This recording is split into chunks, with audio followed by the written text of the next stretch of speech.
Hi, welcome to Pulpy Tamarind channel. Today we'll see how to make grow bags at home with the help of rice bags or flour bags of 25 kilos. So this is the way it look. It's very elementary sort of bag. It will be 1.5 feet in height and 1 feet in the diameter or circumference. So what we'll do, we'll take a rice bag which we have emptied, and the rice bag will be open on one side where we have cut and removed the rice, and the other part will be stitched and the other two parts will be folded. So the stitched part will cut it out. Once we do that, we'll get a cylindrical grow bag. Now we will cut both the sides which are folded anyway, so we get two rectangular pieces of the grow bag. So we'll do that first. So this is the cylindrical part that was talking about, and now we'll cut the folded parts on both the sides. So that will be easy because it's already folded and you have the folding mark. Just cut along it. So once you do that, you have two long sheets of rectangular sheets of the grow bag, which we are going to use to make the grow bag. So why are we cutting which is already in one piece? Why do we have to cut into two? That is because we'll cut these into two and join them together in the width side, not in the length side. So this is now joined in the length side. We would like to join it in the width side so that we have a greater circumference. So that's why we are doing this.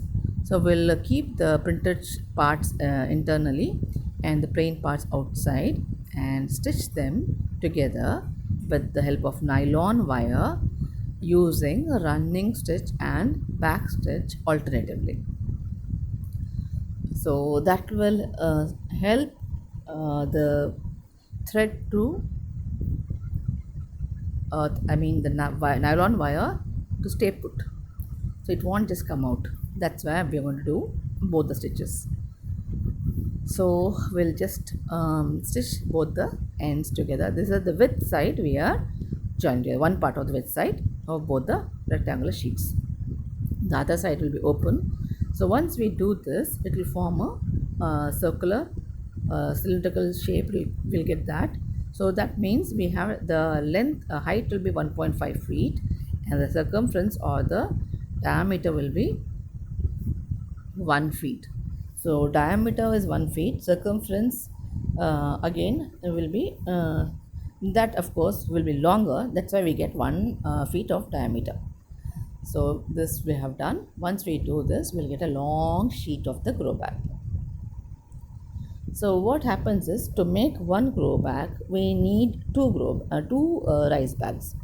Why? Because one rice bag we can get a long sheet, but that's all, the grow bag is over.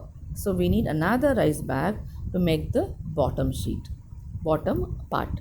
So to make two rice bags, two grow bags, we need three rice bags. So that is the ratio, because two rice bags will become long sheets, one rice bag will give two bottom sheets. So together we'll make two bags out of three rice bags. So to cut out the round shape of the bottom, use any plate or bucket or anything, or tub, whatever is round in shape, and use that diameter circumference measurement and cut it out. Now this is the way you need to place it and stitch it. So keep the printed part inside. So again I'm saying that one more thing we need to do now we have both the parts ready, right? Now what we need to do is, we need to take the bottom sheet, circular sheet, and staple it here and there so that the circumference is less, so that we are able to stitch the lengthier part of the rice bag with this and it matches. So we'll staple that also so that it should match. But this I can't say, you can't have a universal rule for this. It has to be done by your judgment. When you are stitching, you have to make a judgment as to which has to be shortened or what's the right length.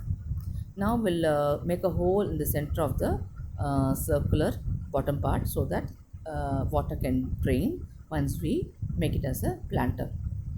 Now we'll take both the printed sheets internally so that when we make the grow bag, the plain sheet comes to the outside and the printed sheet goes inside where we'll be filling it with mud. Now, one part of the long rectangular rice bag that we have, to that lengthier part, one of the length parts, we'll stitch it with the bottom part, same using again nylon wire, running stitch, back stitch, and try to cover it up. So as I said before that, we have to staple even the long running sheet so that we can match the length to the bottom part.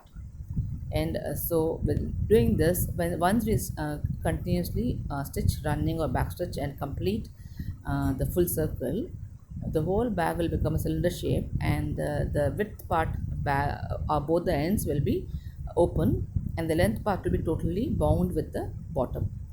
So then stitch the both the side parts too, width parts too, so that it becomes a total bag.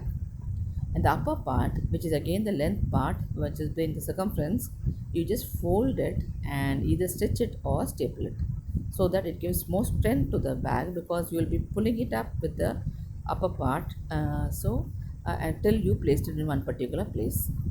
So these bags will be there for 2 3 months, even 6 months, if we don't touch them or don't move them from the first original place where we have kept them. So keep them in one particular place and then plant whatever you want to plant. And if you don't touch them, if you don't move them, so they will weather out all the climate changes for 2 3 months and even up to 6 months. But if we are going to keep moving it, once it's filled with mud and cocoa peat and vermicompost and sand and all that, and the plant as well, it will be so heavy that the bag won't be able to take the weight.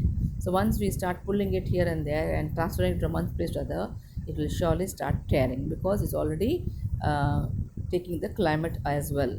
So this is your grow bag. See, it's come out very neatly. The upper part, just fold it and staple it, or you can may do the same running and backward stitch. So this is your grow bag. You can start planting. This is it. I'm sure you like my idea and you will surely use it. Thank you for watching Pulpy Tapping channel.